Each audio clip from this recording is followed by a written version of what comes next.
வணக்கம். Tamil astro life சேனலை subscriber பண்ண அனைத்து நல் உள்ளங்களுக்கும் என்னுடைய மனமார்ந்த நன்றிகள். குரு அதிசார பயிற்சி தன்னுடைய நட்பு வீடாக சொல்லக்கூடிய உச்ச வீடாக சொல்லக்கூடிய கடகராசிக்கு அதிசாரமாக பயிற்சியாகி அங்கே வக்ரமாகி திரும்பவும் மிதுன ராசிக்கு வருகிறார். 12 ராசிகளுக்கும் அதில் உள்ள 27 நட்சத்திரங்களுக்கும் உடைப்பட்ட நட்சத்திரங்களோடு சேர்த்து 36 நட்சத்திரங்களுக்கும் தசாபுத்தி பலன்களாக கணித்திருக்கிறேன். உங்களுக்கு என்ன தசை நடக்குது அப்படிங்கிறத கமெண்ட் செக்ஷனில் எனக்கு பதிவு பண்ணுங்க. மகர ராசி அவிட்ட நட்சத்திரம், இது செவ்வாயோட நட்சத்திரம். தசா காலங்கள் 7 வருடம். என்னோட கணக்குப்படி 6 வருடத்தை நான் கணக்கில் எடுத்துக்கிறேன். உங்கள் சுய ஜாதகத்தில் என்ன தசா புத்தி இருப்பு இருக்கோ அதை நீங்கள் கணக்கில் வச்சுங்க. 6 வயசு வரைக்கும் செவ்வாய் தசை நடப்பில் வந்தால் பிறகு 18 வருடங்கள் ராகு தசை. 6 + 18 24. 24 வயசு வரைக்கும் ராகு தசை நடப்பில் வரும். இந்த அவிட்ட நட்சத்திரக்காரர்களுக்கு ராசிக்கு 2ஆம் அதிபதினு சொல்லக்கூடியவர், விரையாதிபதினு சொல்லக்கூடியவர் குரு பகவான். ராசிக்கு 6ஆம் இடத்துலேருந்து 7ஆம் இடத்துக்கு பயிற்சி ஆகிறார். அதாவது அதிசார பயிற்சியா உங்கள் ராசிக்கு பார்வைப்படும் போதெல்லாம் ஒரு நல்ல ஒரு பலன்களை கொடுக்கும். அப்போ குருடைய பார்வை இருக்கு இல்லையா, அது உங்கள் ராசிக்கு ஆக்டிவேஷன் பண்ணும். இப்போ எப்படி பண்ணும்? படிக்கிற காலகட்டத்தில் 16 வயசுலேருந்து ஒரு 20-21 வயசு வரைக்கும் இருக்கிறீங்க. 24 வயசு வரைக்கும் ராகு தசையில் இருக்கிறீங்க. இப்போ ராகு தசை எப்படி இருக்கும்? ராகு தசையை பொறுத்த வரைக்கும் என்ன மாதிரியான பலன்கள் கொடுத்துட்டு இருந்தாலும் சரி, இப்போ குரு பார்வை வரும்போது அவயோகம் செய்யக்கூடிய கிரகமாக இருந்தாலும் சுப கிரகம். அது பொதுவாகவே குரு பகவானை பார்த்தாலே சிறப்பு அப்படின்னு சொல்லுவாங்க. குரு பார்த்தால் கோடி நன்மை அப்படின்னு சொல்லுவாங்க. அந்த பார்வை அப்படிங்கிறது படிப்பு ரீதியாக நல்ல ஒரு வளர்ச்சிகளை கொடுக்கும், நட்புகள் ரீதியாக நல்ல ஒரு முன்னேற்றங்களை கொடுக்கும். இப்போ அரியர்லாம் வச்சுருந்தீங்கன்னாக்கா அரியர் கிளியர் ஆகும். ஏன்னா எக்ஸாம் எல்லாம் அட்டன் பண்ணிங்கன்னு வச்சுக்கலாம், இப்போல்லாம் உங்களுக்கு சக்ஸஸ் ஆகும். படிப்பு சார்ந்து எடுக்கக்கூடிய முயற்சிகள் அனைத்தும் வெற்றி வாய்ப்புகளை கொடுக்கும். இப்போ படிப்பு முடிச்சுட்டு வேலை வாய்ப்பு தேடுறீங்க, அந்த வேலை வாய்ப்பில் இருந்தீங்கன்னாக்கா வெளிநாடு சம்மந்தப்பட்ட வேலையாக இருந்தாலும் சரி, வெளிநாடு சம்மந்தப்பட்ட மேல் படிப்புக்காக முயற்சி பண்ணக்கூடியவர்களுக்கும் நல்ல ஒரு உற்சாகத்தை கொடுக்கும். இப்போ பாசிட்டிவான பதில் வரதுக்கான வாய்ப்புகள் அதிகமாக இருக்குது. திருமணத்துக்காக முயற்சி பண்ணுறீங்க, இப்போ 23, 24, 25 திருமணத்துக்காக முயற்சி பண்ணுறீங்கன்னாக்கா தடைகள் உண்டு. இந்த டைமில் குரு பார்வை இருந்தால் கூட சின்னதாக ஒரு ஆக்டிவேஷன் பண்ணிட்டு போகும், தூண்டி விட்டுட்டு போகும். என்னென்னா ஏதோ ஒரு அதுக்கு உண்டான காரியத்தை செஞ்சுட்டு போகும். ஏதோ ஒரு இடம் அதை கிளிக் ஆகிற மாதிரி இருக்கும், அது மாதிரி இழுபறியாக தான் இருக்கும் அந்த குரு பார்வை வந்தால் கூட. ஏன்னா பின்னாடி வரக்கூடிய அந்த 6 வருடம் இருக்கு இல்லையா ராகு தசையில், அதாவது 18 வயசுலேருந்து 24 வயசு வரைக்கும் என்னோட கணக்குப்படி இது பெருசாக ஆக்டிவேஷன் ஆகாது இந்த ராசிக்கு. அதாவது திருமணத்துக்கு ஆக்டிவேஷன் பண்ணாது, திருமணத்துக்கு ஒரு முன்னேற்றத்தை கொடுக்காது.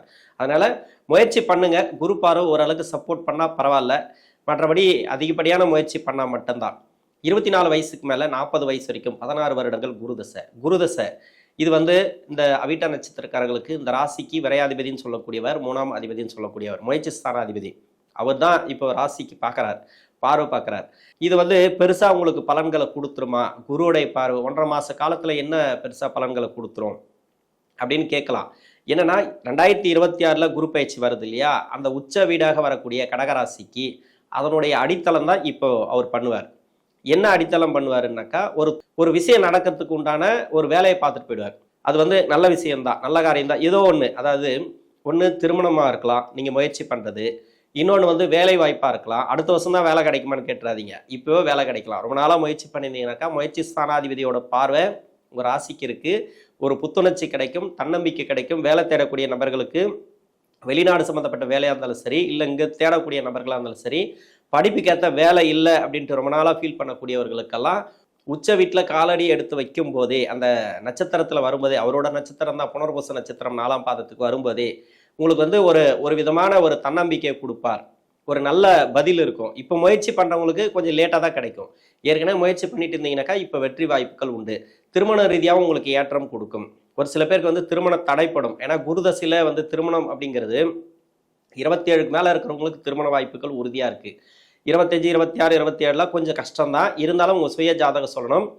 அதே மாதிரி ஏன்னா குருதசை குரு புத்தியெல்லாம் பார்த்தீங்கன்னாக்கா உடனே திருமணத்தை கொடுத்துருமானா, உங்களுடைய சுய ஜாதகத்தில் ஆட்சி உச்சத்தில் இருந்தால், நல்ல அமைப்பில் இருந்தால் மட்டுமே. அது மாதிரி தசை ஃபுல்லாக நல்லா சூப்பரான தசைங்க குருதசை. குருதசை வந்த பிறகு நல்லாவே இருக்குது, வேலை வாய்ப்பு சிறப்பாக இருக்குன்னா திருமணமும் சிறப்பாக இருக்கும். வேலை வாய்ப்பில் தடங்களாக இருக்குது, வேலை சரியாக அமையலை அப்படின்னு உங்களுக்கு இருந்தது அப்படின்னா திருமணம்ங்கிறது கொஞ்சம் கேள்விக்குறியாக தான் இருக்கும். 27 வயசுக்குள்ள, 27 வயசுக்கு மேலே 31, 32 வரைக்கும் கன்ஃபார்மாக திருமணம் இருக்குது. இந்த கடகராசிக்கு வரக்கூடிய குரு பகவான் இப்போ ஒரு 1.5 மாதத்துக்கு அங்கே அந்த ராசியை டச் பண்ணுறார். அடுத்த வருஷம் நடக்க வேண்டிய வேலையை இந்த வருஷத்தை பார்த்துட்டு போயிடுவார். அது திருமணமாக இருந்தாலும் சரி, கணவன் மனைவிக்குள்ள ஒற்றுமையில் இருந்தாலும் சரி, இது மாதிரி நிறைய ப்ராப்ளம் எல்லாம் இருக்கு இல்லையா? 7 சனியிலேருந்து இன்னும் விடுதலை ஆகலைன்னு ஒரு சில பேர் சொல்லிட்டு இருக்காங்க. ஏன்னா இது கும்பராசியை ஒட்டி இருக்கக்கூடிய நட்சத்திரம். இன்னமும் முழுமையா அந்த சனி பகவான் 3ஆம் இடத்துக்கு போகல அப்படின்ற மாதிரி ஒரு சில பேருக்கு வந்து இருக்கு. ஆனா இருந்தாலும் உங்களுக்கு தசா புத்தி இந்த குரு தசையில, ஏன்னா குரு தசை உங்களுக்கு நன்மை செய்யாது. குரு அப்படிங்கிறது சனி பகவானுக்கு நட்பு கிரகம். ஒரு சில பேருக்கு வந்து நல்ல பலன்களை கொடுத்துட்டு வருது குரு தசை. ஏன்னா 7 சனி வரும்போது குருடைய தசையில ஃபுல்லா பலன் கொடுக்கறது சனி தான். அந்த சனி மொத்த ஆதிக்கத்தையும் எடுத்துக்கும். ஆனா 7 சனி பார்த்தீங்கன்னாக்கா 7 சனி மாதிரியே இருக்காது இந்த அவிட்ட நட்சத்திரக்காரர்களுக்கு. ஏன்னா ஒரு சில பேருக்கு மட்டும்தான் சொல்றேன். குரு தசை நல்லா இருந்தது அப்படின்னாக்கா சூப்பரா வந்து அந்த முதல் 10 வருஷத்துக்குள்ள இருக்கிறவங்களுக்கு அந்த குரு தசை நல்ல ஒரு வளர்ச்சிகளை கொடுக்கும். அதாவது வளர்ச்சிகளை கொடுத்துட்டே வரும். 7 சனியில கொடுத்துட்டு வரும். இன்னமும் 7 சனி முடியாத மாதிரி தான் இருக்கும். நல்ல பலன்கள் நடந்துட்டே வருது இல்லையா? அது மாதிரி வேலைவாய்ப்பு, பொருளாதாரம் அவங்களுக்கு எல்லாமே நல்லா இருக்கும். அதே மாதிரி குரு தசை பாதிக்கப்பட்டவங்களுக்கு, மறைவு ஸ்தானங்கள்ல இருந்து தசை பண்றவங்களுக்கு, ராகு கேதுவோடு சேர்ந்து இருந்து தசை பண்றவங்களுக்கு நிறைய பிரச்சனைகள், அதாவது வேலை ரீதியா, பொருளாதார ரீதியா, அது எல்லாமே இப்போ ஓரளவுக்கு சால்வ் ஆகும். கடன் பிரச்சனை இருந்துச்சுன்னா அந்த கடன் பிரச்சனை குறையறதுக்கான வாய்ப்பு இருக்கு. இப்போ திருமண வாழ்க்கையில நெருக்கடி, பிரிவு எல்லாம் கொடுத்துருக்கு இல்லையா? அதை சேர்ந்து வாழக்கூடிய வாய்ப்பு. ஒரு சில பேருக்கு வந்து டைவர்ஸ் எல்லாம் போயிருக்கோம், அவங்க சேர்ந்து வாழக்கூடிய வாய்ப்பு. இல்லைனா டைவர்ஸ்க்கு அப்ளை பண்ணியிருந்தாங்கனாக்கா, டைவர்ஸ் வரைக்கும் போயிருந்தாங்கனாக்கா அவங்களுக்கெல்லாம் அது மறுமண வாழ்க்கை, அதுக்கு உண்டான காலகட்டம் அப்படின்னு சொல்லலாம். இப்போ அதுக்கு உண்டான அடித்தளத்தை இந்த குருவுடைய பயிற்சி அப்படிங்கிறது நடத்தும். பின்னாடி இருக்கக்கூடிய 6 வருடத்தில் இருக்கிறீங்க இந்த குரு தசையில் அப்படின்னாக்கா, அவங்களாம் தொழிலில் இருக்கிறவங்க கொஞ்சம் உஷாராக இருக்கணும். ஏன்னா பணம் கொடுக்கல் வாங்கல மட்டும்தான், வேற யாரையும் நம்பி பணம் கொடுக்குறதோ இல்லை நீங்கள் பெருசாக இன்வெஸ்ட்மெண்ட்டுக்காக பணம் வாங்குறதோ வேண்டாம். ஏன்னா குரு பயிற்சி அப்படிங்கிறது ஒரு சின்னதாக ஒரு மூமெண்ட்டு தான் கொடுத்துருக்கு. அடுத்த வருஷம் வந்து ஓரளவுக்கு பரவாயில்லன்னு எடுத்துக்கலாம். இப்போத்துக்கு கடன் சுமை குறைக்கிற வழியை மட்டும் பாருங்கள். ஏன்னா கடன் வந்து அதிகமாக நிறைய பேருக்கு லாக் ஆகிருக்கு, பணம்லாம் லாக் ஆகிருக்கு. அவங்களுக்கு அந்த பின்னாடி வரக்கூடிய அந்த சுக்கிர புத்திக்கு பிறகு சூரிய புத்தி, சந்திர புத்தி, செவ்வாய் புத்தி, ராகு புத்தி வரைக்கும் அதில் இருக்கிறீங்கன்னா நீங்கள் ஜாதகத்தை செக் பண்ணிவிட்டு நீங்கள் பண்ணுங்கள், உங்களுக்கு பிரச்சனை வராது. இருந்தாலும் அந்த டைமுங்கிறது கொஞ்சம் கேள்விக்குறியாக தான் இருக்கும். நம்ம வந்து குரு பார்வை கிடச்சிச்சு, நல்லா இருக்கும், பரவாயில்ல, தொழில் அப்படி இப்படின்லாம் சொல்ல முடியாது. முதல் 10 வருஷத்தில் சொல்லலாம், எல்லாமே நினச்ச காரியங்கள் வெற்றியாகும். ஆனால் பின்னாடி வரக்கூடிய 6 வருடத்தில் கொஞ்சம் கவனமாக பண்ணுங்கள். ஆனால் நெகட்டிவாக கிடையாது, நல்லபடியாக போயிட்டுருக்கு. நீங்கள் கவனமாக போனீங்கன்னா உங்களுக்கு ப்ராப்ளம் அதிகமாக கிடையாது. இப்போ ப்ரொமோஷன்லாம் எதிர்பார்த்துருந்தீங்கன்னாக்கா அந்த ப்ரொமோஷன் கிடைக்கும். வேலை ரீதியாக ஒரு சில இடமாற்றங்கள் கிடைக்கும். நான் சொல்கிறது தொழில் செய்யக்கூடிய நபர்களுக்கு மட்டும். 40 வயசுக்கு மேலே 59 வயசு வரைக்கும் சனி தசை. இந்த சனி பகவான் தசை அப்படின்றது ராசியாதிபதி தசை. இந்த ராசியாதிபதி தசை அப்படின்னா கூட இது வந்து பெருசாக கெடுபலன்களை கொடுக்காது அப்படின்ட்டு ஒரு சில பேர் சொல்லலாம். ஏன்னா 7 சனியிலேருந்து வெளியே வந்திருக்கீங்க. இந்த 7 சனி படாத பாடுபட்டிருக்கும் 2018. அதன் பிறகு இந்த 7 சனி விடுதலையான பிறகு 6ஆம் இடத்துக்கு குரு போயிட்டார். ஏன்னா ஒருத்தர் வந்து ரொம்ப கஷ்டப்படுறாங்கன்னு வச்சிங்களேன், அவங்களுக்கு கை கொடுத்து தூக்கி விட்டா எப்படி இருக்கும்?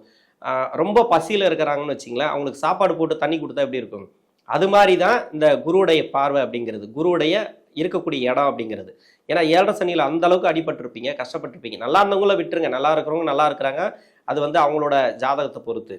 ரொம்ப கஷ்டப்பட்டவங்களுக்கு அந்த 7 சனி விடுதலையான பிறகு குரு பார்வை கிடைச்சதுன்னு வச்சிங்களேன், டாப்பாக தூக்கி விட்டுருவாது. உடனே ஒரு லக்கு, அந்த மாதிரி ஒரு அதிர்ஷ்டம் அப்படிங்கிற மாதிரி இருக்கும். ஆனால் குரு பார்வை கிடைக்கல. உடனே வந்து அந்த குரு போய் மறைஞ்சிட்டார். 6ஆம் இடத்துல மறைஞ்ச உடனே கடன் அமைப்பு இருக்கிறவங்களுக்கு கடன் கட்ட முடியாத சூழ்நிலைகள் அதிகமாக இருந்தது சனி தசையில். இன்னொன்று, வேற வழி இல்லாமல் கடன் மேற்கொண்டு வாங்குற மாதிரியும் 7 சனி விடுதலை ஆகாத மாதிரி இருந்தது. இப்போ ராசிக்கு வந்து 7ஆம் இடத்துல இந்த குரு பகவான் இருக்கிறதுனால பார்வை இப்போ அடுத்த வருஷம் வரதுக்கு இது ட்ரையல்னு வச்சுங்களேன். இப்போ பார்வை பதியுது இல்லையா? இப்போவே அடுத்த வருஷம் வரக்கூடிய ஒரு நல்ல பலன்களை இந்த மாதத்தில் கொடுத்துரும். அதாவது இந்த குரு பயிற்சிக்கு கொடுத்துரும். கடன் அமைப்பு இருந்துச்சுன்னா கடன் அமைப்பு தீரும். நோய் நொடி பிரச்சனைகள், வழக்குகள் எதுவாக இருந்தாலும் சரி உங்களுக்கு நல்ல சாதகமாக வரக்கூடிய வாய்ப்பு இருக்குது. எதிர்பார்ப்புகள் விலகும். ஒரு சில பேருக்கு வந்து வீடு கட்டி குறையா இருக்கிறது, அது எல்லாமே வீடு கட்டணும்னு ஆசைப்பட்டிருப்பீங்க. அதுக்கு வந்து அடித்தளம் போடலான்னு பார்த்தாக்கா இன்னமும் அது நடக்காமல் இருக்கும். அதுக்கு வந்து அந்த வீடு கட்டுறதெல்லாம் பார்த்தீங்கன்னாக்கா இப்போவே நீங்கள் கையில் எடுக்கலாம். டோட்டலாக வண்டி வாகன சேர்க்கைக்காக ஒரு சில விஷயங்கள் பண்ணுவீங்க, அதை வந்து முயற்சி பண்ணியிருப்பீங்க. அந்த முயற்சிக்கு இப்போ வெற்றி வாய்ப்புகள் கிடைக்கும். பசங்க வழியில் நல்ல ஒரு முன்னேற்றம் அப்படின்னு எடுத்துக்கலாம். ஏன்னா சனி தசையில் பசங்களோட லைஃப் எதுவுமே பண்ணாது, நல்லாவே இருக்கும், நல்லதே பண்ணும். உங்களுக்கு மட்டும்தான் கஷ்டத்தை கொடுத்துருக்கு சனி தசை. இந்த சனி தசையில் முதல் 10 வருஷம், பின்னாடி 9 வருஷம், இதை பிரித்து சொல்லணும்னாக்கா முதல் 10 வருஷத்தில் நல்லா இருக்கிறீங்க, பரவாயில்ல. ஆனால் 7 சனியில் நல்லா இருக்கிறதுக்கு வாய்ப்பு இல்லை. நிறைய அந்த 10 வருஷமாக இருந்தாலும் சரி, பின்னாடி 9 வருஷமாக இருந்தாலும் சரி, அது நிறைய கஷ்டத்தை தான் கொடுத்துருக்கும். கஷ்டத்தில் இருக்கிறீங்க அப்படின்னாக்கா இப்போ ஒரு விடிவு காலம் உங்களுக்கு நல்லாவே இருக்கும். முதல் 10 வருஷத்தில் இருக்கிறவங்களுக்கு ரொம்ப கஷ்டத்தில் இருக்கிறீங்க, அதிகப்படியான கஷ்டம், இன்னமும் எனக்கு 7 சனி விடுதலை ஆகலை அப்படின்னு நினைக்கக்கூடிய நபர்களுக்கு குரு பார்வை ஒரு தெளிவை கொடுக்கும், தன்னம்பிக்கை கொடுக்கும். பின்னாடி இருக்கக்கூடிய 9 வருடங்கள் இருக்கு இல்லையா, அந்த 9 வருடத்துல நல்லா இருந்தாலும் சரி, இல்லை கஷ்டப்பட்டு இருந்தாலும் சரி, அந்த 9 வருடம் ஓரளவுக்கு போயிட்டு இருக்கு பரவாயில்ல அப்படின்னாக்கா, கொஞ்சம் அந்த தொழில் செய்யக்கூடிய நபர்கள் கொஞ்சம் கவனமா இருக்கணும். மற்றபடி வேலை வாய்ப்புல இருக்கிறவங்களுக்கு பிரச்சனை இல்லை. எம்ப்ளாய்க்கு எப்பவுமே பிரச்சனை கிடையாதுங்க. தொழில் செய்யக்கூடிய நபர்கள், அதாவது பிசினஸ் மேன் இருக்காங்க இல்லையா, அவங்களுக்கு தான் கொஞ்சம் பாதிப்புகளை கொடுக்கும். ஏதாவது அதாவது பண வரவுகளை கொஞ்சம் தடுக்கிறதுக்கான வாய்ப்பு இருக்கு. இன்னொன்று வந்து மேற்கொண்டு கடன் வாங்குறதுக்கான ஒரு வாய்ப்புகளை அதிகமாக கொடுக்கும். திடீர் ஒரு மாற்றங்கள், ஒரு சில மாற்றங்கள் அது நெகட்டிவான மாற்றங்களாக இருக்கலாம். கொஞ்சம் கவனமாக இருந்துட்டிங்கனாக்கா அது ப்ராப்ளம் இருக்காது. ஏற்கனவே இப்போ தொழில் போயிட்டுருக்கு அப்படின்னாக்கா நல்லபடியாக போயிட்டுருக்கும், அதில் ஒன்றும் கெடுபலன் வராது. நீங்கள் புதுசாக ஒரு தொழில் பண்ணுறதோ பெருசாக கடன் வாங்குறதோ இந்த காலகட்டங்களில் வேண்டாம். உணவு பழக்க வழக்கங்களை கொஞ்சம் கவனமாக இருங்க. 59 வயசுக்கு மேலே 76 வயசு வரைக்கும் புதன் தசை 17 வருடங்கள். இந்த புதன் தசை அப்படிங்கிறது ராசிக்கு 6ஆம் அதிபதி தசை, பாக்கியஸ்தானாதிபதி தசை. இதில் கொஞ்சமாவது கடன் இருக்குங்க, நிறைய கடனும் இருக்கும், நிறைய பேருக்கு கடனும் இருக்கும். கடன் நோய் வழக்கு இல்லாதவங்களே கிடையாது. அதிகப்படியாக அது சுப கடனாக இருக்கலாம், வீட்டுக்கு வாங்கக்கூடிய கடன், வண்டி வாகன சேர்க்கையாக வாங்கியிருக்க கடன், தொழிலுக்காக வாங்கி நிறைய நஷ்டப்பட்ட கடன், இதுலேயே தலைமறைவாக இருக்கக்கூடிய கடன், இது மாதிரி நிறைய கடன்களை வச்சுட்டு நிறைய கஷ்டப்பட்டுன்னு இருக்கலாம். இப்போ அவங்களுக்கெல்லாம் ஓரளவுக்கு நல்ல ஒரு மாற்றங்கள். ஏன்னா புதனோட வீட்டில் இருந்து தான் இப்போ கடகராசிக்கு வராரு, உச்ச வீட்டுக்கு திரும்ப வக்கரமாகி அதே வீட்டுக்கு போகிறார். வக்கரம காலம்தான் உங்களுக்கு சிறப்புன்னு எடுத்துக்கலாம். அதிகப்படியாக கடன் அமைப்புலேருந்து வெளியே வருவீங்க. நோய் நொடி பிரச்சனைகள், உங்களுக்கு வந்து வழக்குகள் இருந்துச்சுன்னா அதெல்லாம் சால்வ் ஆகும். இந்த புதன் தசை செவ்வாய் புத்திக்கு பிறகு பார்த்தீங்கன்னாக்கா அதில் மாட்டினவங்க எல்லாமே இந்த 7 சனியில் நிறைய பேருக்கு ஒன்று கடன், அப்படி இல்லைனாக்கா வழக்கு. அதிகபட்சமாக நிறைய பேருக்கு டிசீஸ் எல்லாம் கொடுக்கல, அந்த மருத்துவ செலவு அதெல்லாம் கூட கொஞ்சம் பரவாயில்ல, ஓரளவுக்கு பரவாயில்ல, கண்ட்ரோல் பண்ணி வச்சிருக்கு. ஆனால் கடனும் வழக்குங்களை தான் அதிகமாக கொடுத்துருக்கு. அது எதுனாக்கா சொத்து ரீதியாக வழக்குகள், அப்படி இல்லைனாக்கா கணவன் மனைக்குள்ளே இருக்கக்கூடிய வழக்குகள், அந்த வயசுலேயும் ஒரு சில பேருக்கு வந்திருக்கு. அது மாதிரி ப்ராப்ளம் இதெல்லாம் வந்து பார்த்தீங்கன்னாக்கா ஓரளவுக்கு சால்வ் ஆகும். உங்களுக்கு வந்து கடன் நோய் வழக்கு எல்லாமே வந்து தீரக்கூடிய வாய்ப்பு இருக்குது. புதன் தசையில் இருக்கிறவங்களுக்கு புதன் தசை நல்ல ஒரு வளர்ச்சிகளை கொடுக்கும். நீங்கள் நம்பலாம், இந்த குரு பயிற்சிக்கு பிறகு உங்களுக்கு புதன் தசையில் நல்ல ஒரு பொருளாதார ரீதியாக ஏற்றமும் உடல்நல ரீதியாக ஏற்றமும் ஒரு தன்னம்பிக்கையும் இந்த காலகட்டங்களில் பிறக்கும். 77 வயசுக்கு மேலே 84 வயசு வரைக்கும் கேது தசை. கேது புதன் தசைக்கு பிறகு கேது. இது வந்து என்னென்னா, இந்த ராசிக்கு புதனோட வீட்டில் இருந்தால் அதே மாதிரி அந்த கடன் அமைப்பை கண்டிப்பாக கொடுத்துருக்கும். மற்றபடி பார்த்தீங்கன்னாக்கா சனியோட வீட்டில் இருந்தாலும் கடன் அமைப்பை கொடுத்துருக்கும். இதுக்கு ஆகாத வீடு அப்படின்னாக்கா குருவுடைய வீடு, அது மட்டும் இல்லாமல் செவ்வாயோட வீடு, இது மாதிரியான இடத்துல இந்த கேது பகவான் இருந்து தசை பண்ணிச்சுன்னா நிறைய கஷ்டங்களை கொடுத்துருக்கலாம். 7 சனியில் இது மாதிரி கடன் பிரச்சனைகளை கொடுத்துருக்கலாம். அது மாதிரி இருக்கக்கூடிய நபர்களுக்கு ஒரு நல்ல ஒரு வளர்ச்சி, ஒரு புத்துணர்ச்சி கிடைச்ச மாதிரி சுப விசேஷங்கள் அதிகமாக நடக்கும். வீட்டில் வந்து நல்ல ஒரு பொருளாதார முன்னேற்றங்கள் கொடுக்கறதுக்கான வாய்ப்புகள் கூடுதலாகவே இருக்குது. உணவு பழக்க வழக்கங்களை மட்டும் கொஞ்சம் கவனமாக இருங்க. கேது தசையில் இருக்கக்கூடிய நபர்கள் நெடுந்தூர பயணங்களை தவிர்ப்பது இந்த காலகட்டங்களில் நல்லது. இந்த மகர ராசியில் இருக்கக்கூடிய அவிட்ட நட்சத்திரக்காரர்களுக்கு தசாபுத்தி ரீதியாக குருவுடைய அதிசார பயிற்சி அப்படிங்கிறது நல்ல ஒரு வளர்ச்சியும் பொருளாதார ரீதியாக ஏற்றத்தையும் கொடுக்கும். நன்றி.